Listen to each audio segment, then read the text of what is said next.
Hello everyone, welcome to my channel. आज हम बात करेंगे बुद्धिज्म इन एंशिएंट इंडिया, प्राचीन भारत में बौद्ध धर्म। इसके बारे में आज हम बात करेंगे। इसके बारे में यूजीसी नेट के एग्जामिनेशन में पूछा जाता है, तो इसको आपने विशेष रूप से ध्यान रखना है और ध्यान से स्टडी करना है। तो स्टार्ट करते हैं। ईसा पूर्व 6वीं से 5वीं शताब्दियों में मध्य गंगा के मैदानी इलाकों में कई धार्मिक संप्रदायों का उदय हुआ। उनमें से लगभग कुछ संप्रदाय ऐसे थे जिनकी जानकारी हमें इतिहास के पन्नों में मिलती है। इनमें से कई संप्रदाय ऐसे थे जो पूर्वोत्तर भारत में रहने वाले अलग अलग समुदायों के प्रचलित धार्मिक अनुष्ठानों, रीति रिवाजों और धार्मिक प्रथाओं पर आधारित थे।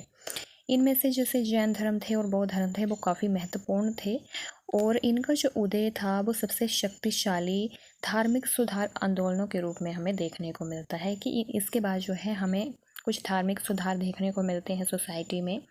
तो इनका कंट्रीब्यूशन जो था वो काफ़ी ज़्यादा था सोसाइटी में। अब हम बात करेंगे इसके जो उदय के कारण थे वो क्या थे। Rise of Buddhism in ancient India. तो इसमें पहला है उत्तर वैदिक समाज का वर्णों में विभाजित होना, जैसे ब्राह्मण, क्षत्रिय, वैश्य और शूद्र। जो लेटर वैदिक सोसाइटी थी उसमें जो वर्ण व्यवस्था थी वो काफ़ी कठोर हो गई थी।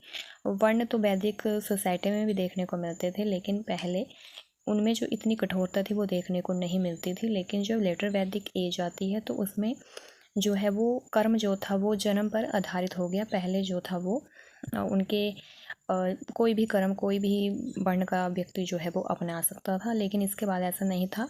इसके बाद ऐसा हो गया कि जिस वर्ण में जिस व्यक्ति का जन्म हुआ है उसे उसी वर्ण का जो है वो काम करना पड़ेगा। जैसे किसी का जन्म ब्राह्मण वर्ण में हुआ है तो फिर ब्राह्मणों का काम करेगा, जैसे अनुष्ठान करवाना, अध्ययन अध्यापन का काम करना, ये सब उसके काम होते थे। तो जो लेटर वैदिक एज थी उसमें जो था वो वर्ण व्यवस्था में काफ़ी ज़्यादा बदलाव देखने को मिला और कठोरता देखने को मिली। और दूसरा है ब्राह्मणवादी विचारधारा का प्रबल होना। ब्राह्मणवादी विचारधारा काफ़ी प्रबल हो गई थी। धार्मिक अनुष्ठान जो होते थे या जो भी यज्ञ होते थे वो काफ़ी ज़्यादा महंगे होते थे या कुछ लोग जो थे उसे नहीं करवा सकते थे। लेकिन ब्राह्मणवादी विचारधारा का ये मानना था कि अगर आप उन यज्ञों और अनुष्ठानों को नहीं करवाएंगे तो आपका जो जीवन है वो सही तरीके से नहीं चलेगा और आपको जो है पाप लगेगा या आपके कर्म अच्छे जो है वो नहीं माने जाएंगे और आपको मोक्ष की प्राप्ति नहीं होगी। तो उस तरह से जो है उनकी जो विचारधारा थी वो काफ़ी प्रबल थी। साथ ही उनका अध्ययन अध्यापन में भी जो था वो काफ़ी महत्वपूर्ण रोल था। उनके ही वो कहते थे कि जो द्विज हैं उन्हें ही पढ़ने का अधिकार है और वही जो हैं वो वेदों का अध्ययन कर सकते हैं, पुराणों का अध्ययन कर सकते हैं, उपनिषदों का अध्ययन कर सकते हैं। तो बाकी जो शूद्र होते थे उनकी जो स्थिति थी वो ख़राब हो गई थी, क्योंकि उन्हें द्विजों की संख्या में नहीं रखा जाता था। द्विज वे होते थे जिनका उपनयन संस्कार किया जाता था और उन्हें जो है वो पढ़ने लिखने का अधिकार होता था, जनेऊ धारण कर सकते थे वो। और जो शूद्र होते थे वो पढ़ नहीं सकते थे, लिख नहीं सकते थे। साथ ही जो है उन्हें द्विज की श्रेणी से बाहर कर दिया गया था। और महिलाओं की स्थिति भी जो थी वो काफ़ी ख़राब हो गई थी। पहले महिलाओं की स्थिति जो थी वो काफ़ी अच्छी मानी जाती थी। संपत्ति और राजनीति में उनकी भागीदारी वैदिक एज में भी देखने को नहीं मिली है, लेकिन बाद में जो उनकी स्थिति थी वो और अधिक ख़राब हो गई थी। उनका उपनयन संस्कार होना बंद हो गया था। पहले उन्हें पढ़ने लिखने का अधिकार होता था, लेकिन बाद में जो है उनकी स्थिति काफ़ी ख़राब हो गई, शूद्रों से भी ज़्यादा ख़राब हो गई उनकी स्थिति। और इसके बाद जो है कृषि और अर्थव्यवस्था में जो है वो कमी आना स्टार्ट हो गई। बहुत से ऐसे यज्ञ अनुष्ठान होते थे जिसमें पशु बलि दी जाती थी, जिसके कारण जो है कृषि और अर्थव्यवस्था में कमी आना स्टार्ट हो गई थी। क्योंकि अगर जो कृषि होती थी वो पशुओं पर निर्भर करती थी और बैल होंगे तभी जो है वो कृषि हो पाएगी और कृषि से ही अर्थव्यवस्था, इकोनॉमी जो है वो अच्छी होगी। अदरवाइज़ वो जो कृषि की जो स्थिति थी वो ख़राब हो गई थी, जिसके कारण जो है अर्थव्यवस्था भी अच्छे तरीके से काम नहीं कर रही थी। क्योंकि जो बहुत से ऐसे पशुधन था वो बर्बाद हो रहा था। साथ ही जो है उनकी बलि दी जाती थी।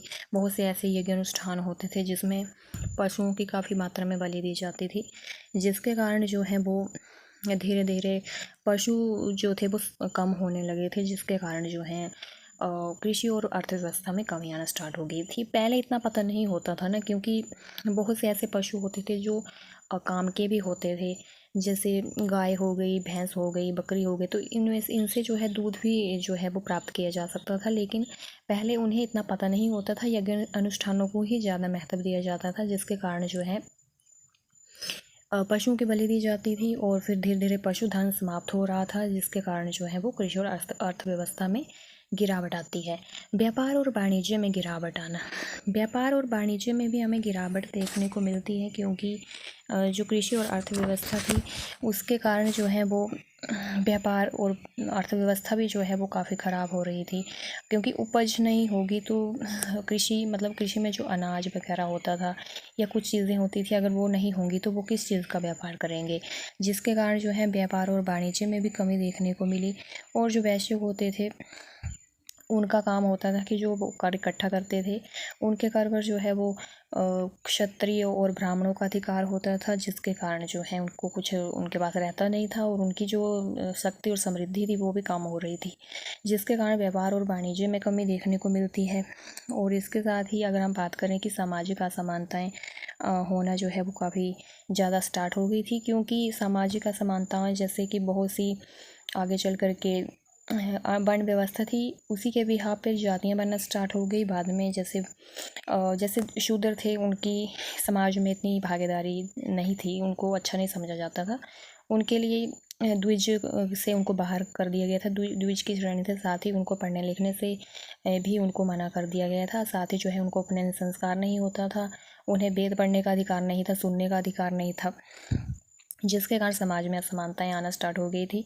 साथ ही जो है महिलाओं की स्थिति भी ख़राब हो गई थी, क्योंकि पहले तो उनको इकोनॉमी में या कह सकते हैं कि राजनीति में जो है उनको अधिकार नहीं थे, साथ ही उनको संपत्ति का अधिकार नहीं था, इकोनॉमी में भी उनको कोई किसी प्रकार का अधिकार नहीं था, पर उन्हें पढ़ने लिखने का अधिकार होता था। लेकिन बाद में लेटर वैदिक एज में उन्हें पढ़ने का भी अधिकार नहीं था, क्योंकि वो पढ़ नहीं सकती थी, उन्हें भी जो है वेद अध्ययन करना, उपनिषद अध्ययन करना जो है उनके लिए अच्छा नहीं समझा जाता था, और वो उनकी जो स्थिति थी वो दिन प्रतिदिन ख़राब हो रही थी।